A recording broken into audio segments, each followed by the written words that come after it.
Olá, senhoras e senhores, me chamo José Carlos, essa é a nossa aula número 2 sobre o módulo Sagrada Escritura.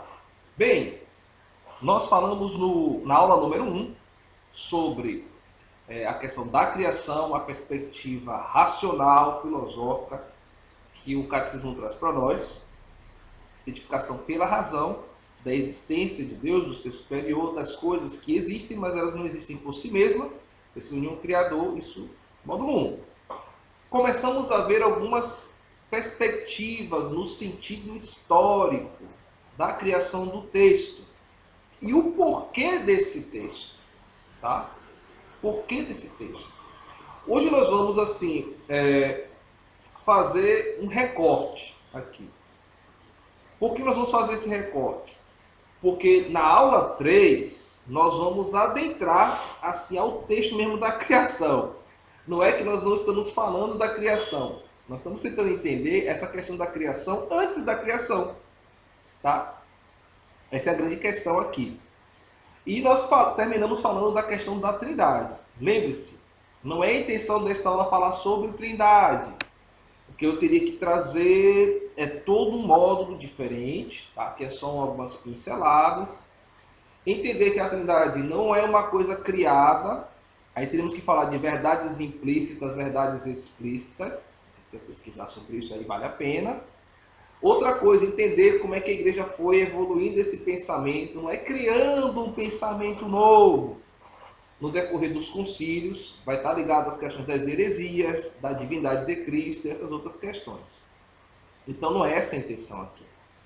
A intenção é mostrar para vocês que as três pessoas da Trindade estão ali antes da criação e elas participam do processo da criação juntamente com o Pai.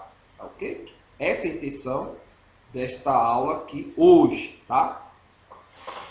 A primeira coisa que precisamos compreender é o evento Cristo, a presença de Cristo, quando se completa a plenitude dos tempos, Gálatas capítulo 4, versículo 4, ela vai causar em todo o pensamento bíblico uma nova forma de reordenação do pensamento. Cristo vai falar, né? Você vai ter que pegar ali Mateus capítulo 5 em diante, das bem-aventuranças, até o capítulo, se não me falha a memória, o capítulo 8, né? Em que Jesus vai falar, antigamente era assim, mas eu vos digo, Jesus não veio abolir a lei, ele veio dar a ela plenitude, a verdadeira interpretação e interpretação plena e completa desta lei, das normas, da forma de pensamento. Claro, eu não vou aprofundar isso aqui, porque não é o momento para este ponto. Estou aqui colocando alguma chave de leitura no seu intelecto para que você comece a compreender essa questão da Trindade e das três pessoas que estão ali antes da criação. Tá? O próprio texto bíblico nos dá essas chaves de leitura. Tá? Lembrando, algumas coisas não serão aprofundadas, porque isso é aula para a Trindade. Por exemplo, o significado das palavras no hebraico, no grego, seus sentidos, seus significados. Isso é muito pertinente, mas não é para este módulo aqui, tá? Pois bem, a segunda coisa importantíssima é entender que a Trindade, ela possui, isso foi meditado pela teologia, dois movimentos muito bonitos, né? Quando eu falo movimento, duas relações, tá? Porque a Trindade, ela não tem um movimento no sentido de transformação. Existe a Trindade imanente, ou adintra, as relações das três pessoas, né? Que nós chamamos de pericorese, eles se interpenetram, eles se amam. Né? Lembro até que um padre dizia assim, uma vez eu vi uma homilia no dia da Santíssima Trindade e perguntaram ao padre. Não, na verdade, o padre perguntou à Assembleia, o que a Trindade faz no céu? Todo mundo ficou assim, né? Sem saber responder. Ele falou, no céu, as três pessoas da Santíssima Trindade se amam, porque Deus é amor. Está na carta de São João, Deus caritas est. É, perfeito isso. Porém, todo amor ele gera algo. A trindade imanente, nós temos a trindade chamada econômica, que é aquela que cria o mundo. Tá? Cria o mundo.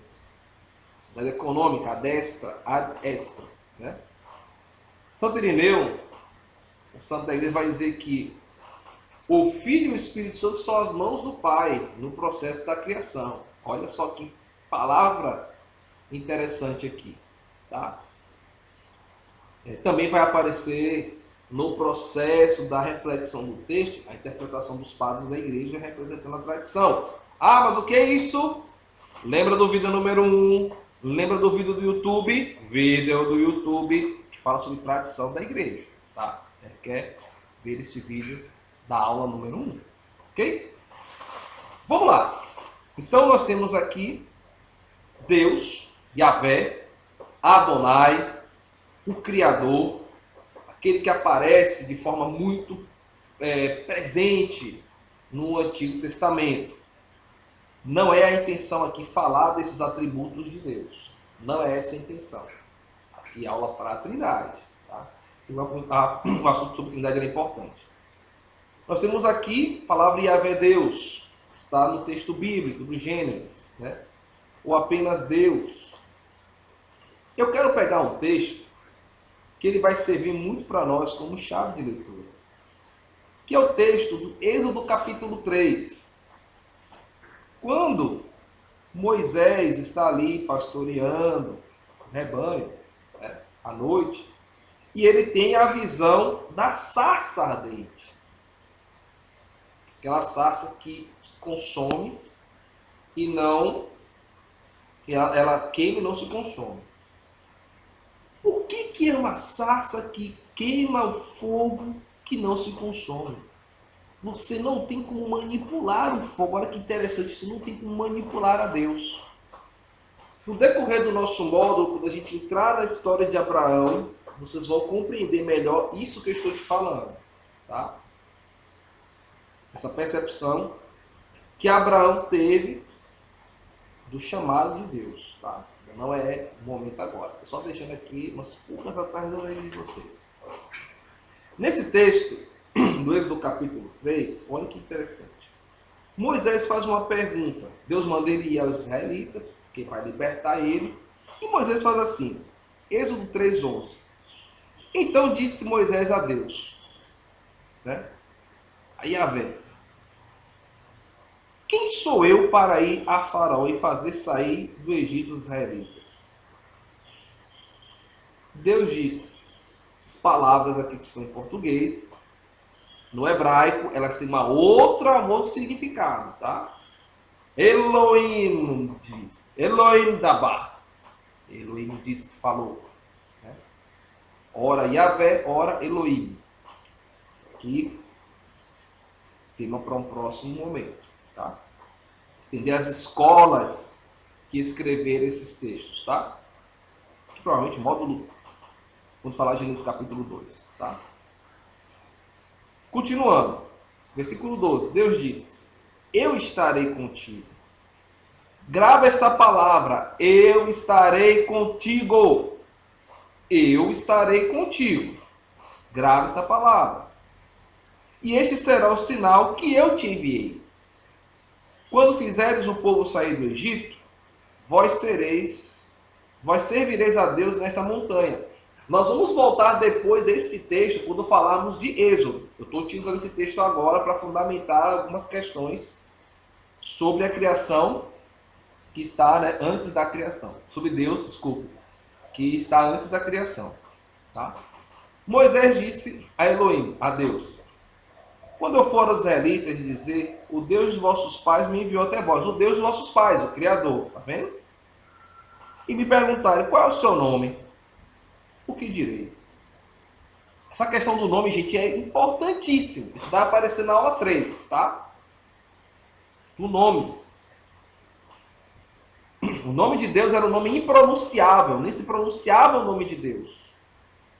Se dava a ele atributos. Elohim, Adonai, né? São atribuições que não se pronuncia o nome de Deus. O nome que está acima de todo nome. Filipenses capítulo 2, tá? Vamos falar sobre ele já já. E aí, Deus disse a Moisés, eu sou aquele que é. Olha só, eu sou aquele que é. E disse mais: assim dirás aos israelitas: eu sou, me enviou até vós. Eu sou aquele que é. Este é o nome de Deus. Aqui requer fazer um módulo extra sobre essa questão do nome de Deus.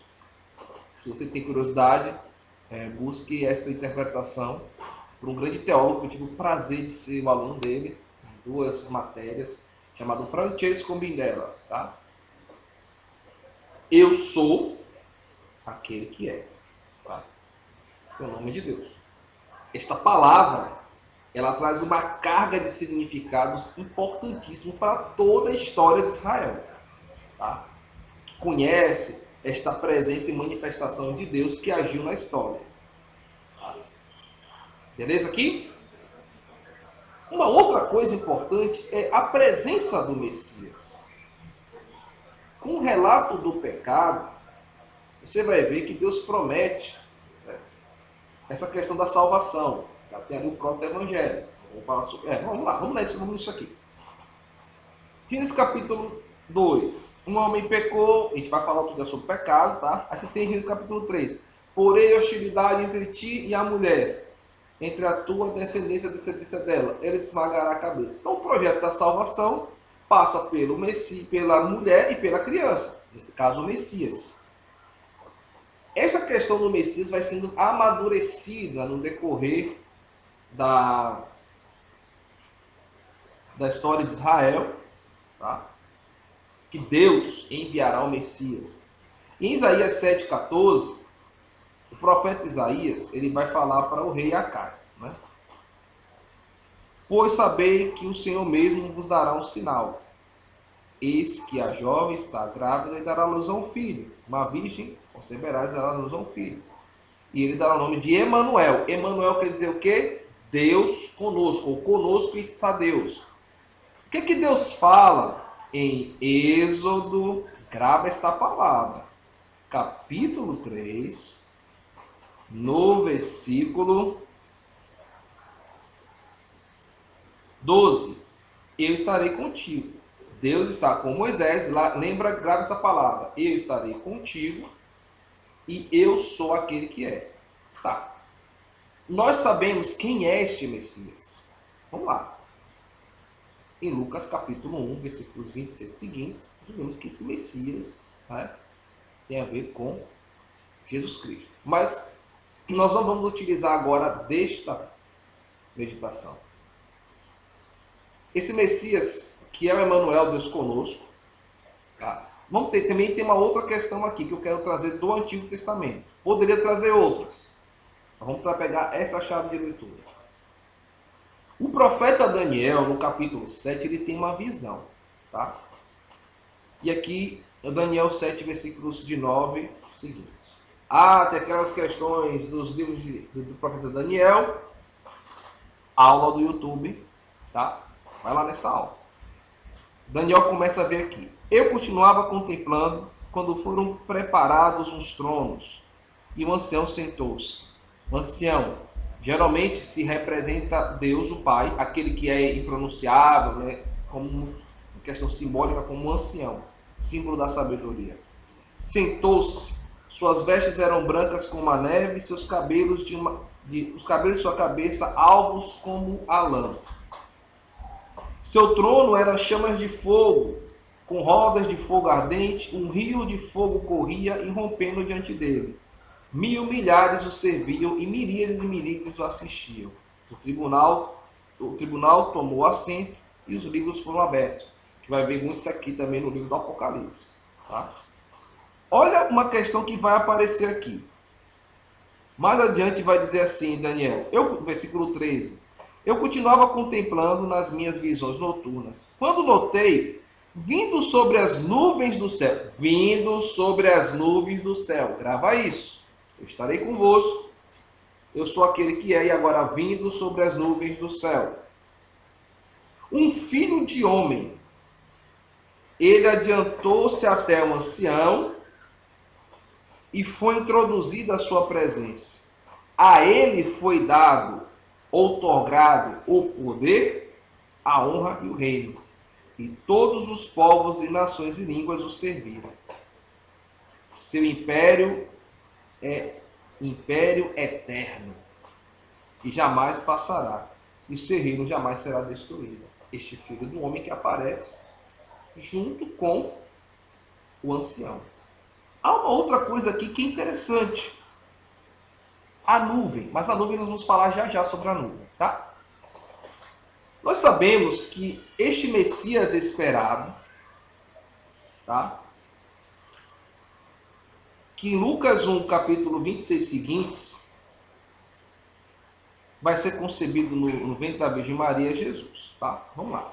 Mas eu quero pegar aqui João capítulo 1, no versículo 1. No princípio, essa mesma palavra vai aparecer em Gênesis capítulo 1, no princípio. Este princípio aqui não é o mesmo princípio que está lá, é o princípio fora do tempo. Você vai descobrir por que é fora do tempo. No princípio era o verbo. Você vai ver que aqui vai estar em muitos momentos, no princípio era a palavra. E o verbo, a palavra, estava com Deus. O verbo era Deus. Vai estar dizendo que o verbo, a palavra, era Deus. Versículo 2. No princípio, ele estava com Deus. Lembre que aqui não é o princípio temporal. Olha que legal. Tudo foi feito por meio dele. E sem ele, olha, e sem ele, nada foi feito. Olha outra parte aqui. O que foi feito nele era a vida. E a vida era a luz dos homens. A vida era a luz dos homens. Lembra que nós falamos que as coisas recebem o ser de Deus? Módulo 1. No versículo 14, quem é este verbo? E o verbo se fez carne e habitou entre nós. E nós vimos a sua glória. A glória que ele tem junto ao Pai. Como filho, lembra do filho do homem? De Daniel. Como filho único, unigênito. Cheio de graça e de verdade. Quem é este verbo? É o mesmo que está ali no ventre da Virgem Maria. Jesus Cristo. Verdadeiro Deus e verdadeiro homem. Olha o que fala aqui. Versículo 16, seguintes. Pois de sua plenitude, todos nós recebemos graça por graça. Porque a lei foi dada por meio de Moisés. Lembra que eu falei da lei anteriormente? A graça e a verdade vieram por Jesus Cristo. Olha o fato que agora o evangelista vai falar para nós. Aqui ele escreveu este livro no ano 100. Uma teologia já mais trabalhada, já bem trabalhada, na perspectiva de temas que já são agora mais aprofundados da fé. Ninguém, versículo 18, ninguém jamais viu a Deus. O Filho unigênito que está no seio do Pai, está no seio do Pai. Este o deu a conhecer. Ninguém viu a Deus, porque ver a Deus significa morrer. Ninguém pode contemplar a face de Deus. Mas este Filho, que está no seio do Pai, deu a nós a conhecer a Deus. Olha que coisa, então aqui já está começando a observar que esse Deus que se fez carne estava antes de todas as coisas serem criadas, junto com Deus. E aí, no mesmo Evangelho de São João, no capítulo 10, no versículo 30, Jesus fala outra coisa que é bem interessante. João capítulo 10, no versículo 30. Eu e o Pai somos um. Eu e o Pai somos um. Se nós pegarmos aqui a palavra, são da mesma substância. Mesma essência. A essência é aquilo que não muda. Eu e o Pai somos um. Isso aqui não é simbólico. Somos um. Jesus é Deus. Já está ali, João capítulo 1, versículo 1. E aqui os judeus começam a ficar zangados. Porque eles começam, essa palavra, dizer que Jesus é Deus, ele e o Pai é um, deixa os judeus irritados. Deus se coloca como Deus. Observe isso aqui. Jesus se coloca como Deus e se irrita os judeus. Claro que vai irritar. Porque até então, o que eles conheciam apenas era o Pai. Lembra que eu falei da questão? Essa questão vai ser iluminada no Novo Testamento por Jesus. E o evangelista coloca para a sua comunidade que este Deus que se fez carne já existia antes de todas as coisas. Como é que nós podemos comprovar isso? São Paulo vai comprovar isso. Vamos sair um pouquinho do Evangelho de São João e ir para a carta de Paulo, de São Paulo aos Colossenses, no capítulo 1, no hino cristológico. Olha o que São Paulo vai falar. 1 Colossenses, capítulo 1, versículos de 15 a 16. 15 e 16. Ele é a imagem do Deus invisível, o primogênito de toda a criatura. Por ele, porque nele foram criadas todas as coisas. No céu e na terra. Esta mesma perspectiva de criação no céu e na terra você vai ter aonde, senhoras e senhores? Gênesis capítulo 1, versículo 1. No princípio, Deus criou o céu e a terra. Aqui está falando do Pai somente? É claro que não. Cristo vem dar a nova interpretação. Vai atualizar a interpretação. Ele também está lá. A prova disso, João capítulo 1, versículo 1. No princípio era o verbo estava com Deus, o verbo era Deus. Tudo foi criado por meio dele. São Paulo reafirma isso aqui. Cristo está lá. Cristo está colocando esta verdade aqui para a comunidade de Colossenses. Voltando ao Evangelho de São João, para mostrar que Cristo também é Deus e ele e o Pai são uma coisa só, são um, né? Apesar de serem pessoas distintas. Aí vem o texto agora que é mais polêmico ainda. Em João capítulo 6, Jesus começa a dizer assim para eles. Olha que interessante. Ele realiza a multiplicação dos pães. E aí alguns judeus vêm falar com ele. Ele diz assim, João 6, 26. Em verdade, vos digo. Vós me procurais, desculpe, não porque vistes sinais, mas porque comestes dos pães que vos saciastes. Trabalhai não pelo alimento que se perde, mas pelo alimento que permanece até a vida eterna. Eu terminei a aula 1 falando sobre isso. Princípio e fim. Vida eterna. Alimento que o Filho do Homem, lembra da palavra do Filho do Homem, Daniel capítulo 7, vos dará.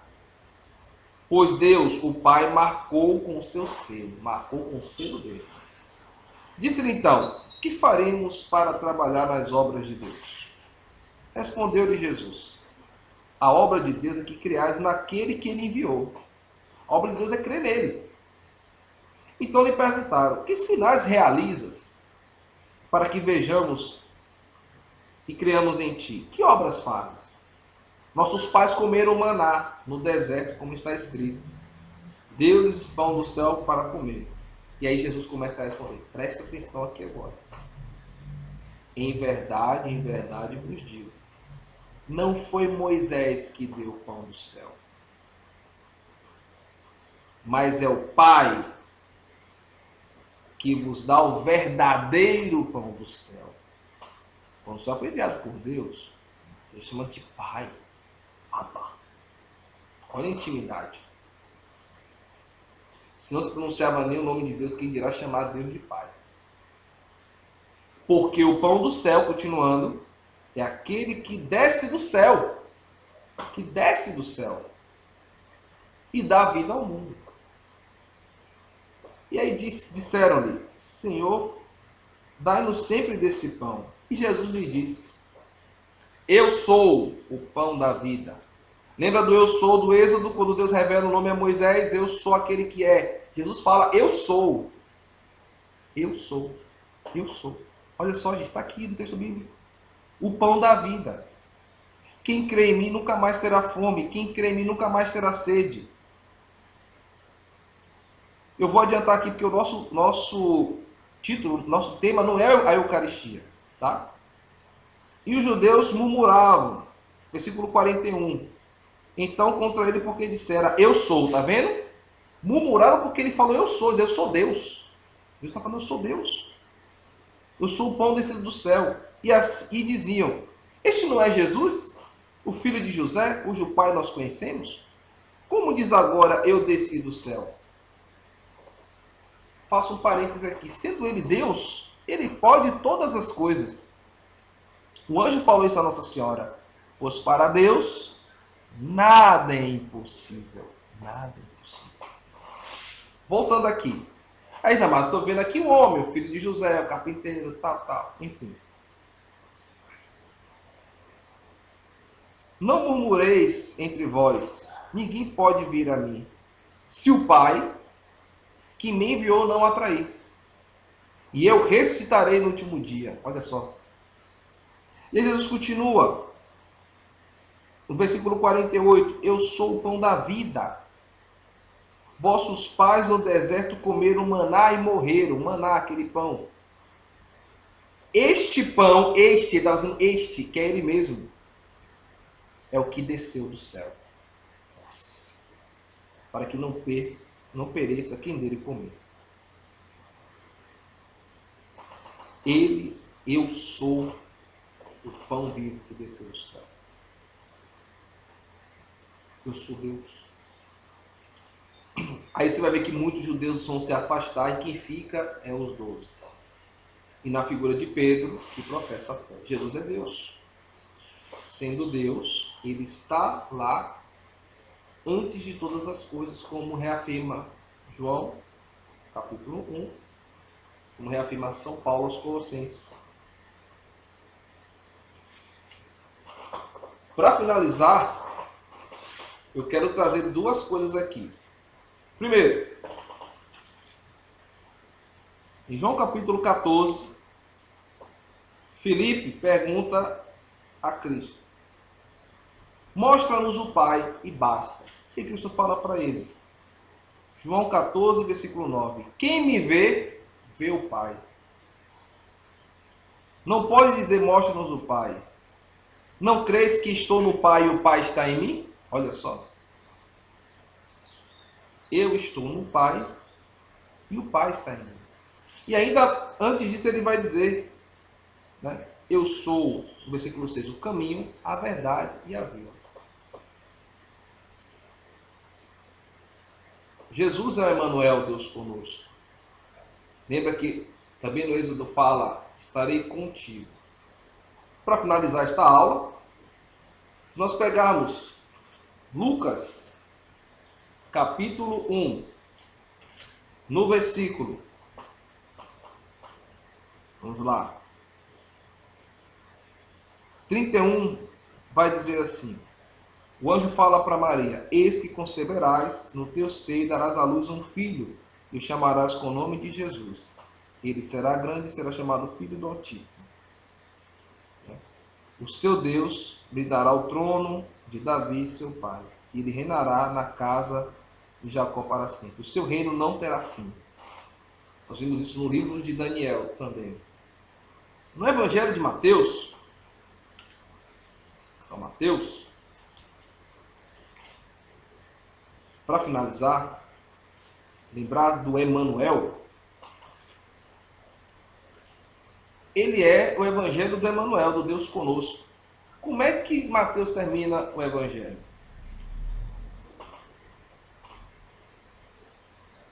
Todo poder me foi dado sobre o céu e sobre a terra. Lembrando Daniel capítulo 7, aquele filho do homem que aparece. Ide, portanto, fazei de todas as nações que se tornem discípulos, batizando em nome do Pai, do Filho e do Espírito Santo, ensinando a observar tudo quanto vos ordenei. E eis que estarei convosco todos os dias, até a consumação dos séculos. Terminamos aqui este módulo mostrando que Cristo é Deus. Ele está com Deus na criação e ele está conosco. As mesmas palavras que Deus, o Pai, fala sobre ele, são as mesmas palavras que Cristo atribui a si e a própria Sagrada Escritura demonstra. Beleza? Então, vamos partir para o módulo 3, falando sobre o Espírito Santo, né? Deus também presente na criação, e dali nós vamos começar a tratar do texto do capítulo 1 do Gênesis. Beleza? Um forte abraço e até o próximo módulo, se Deus quiser.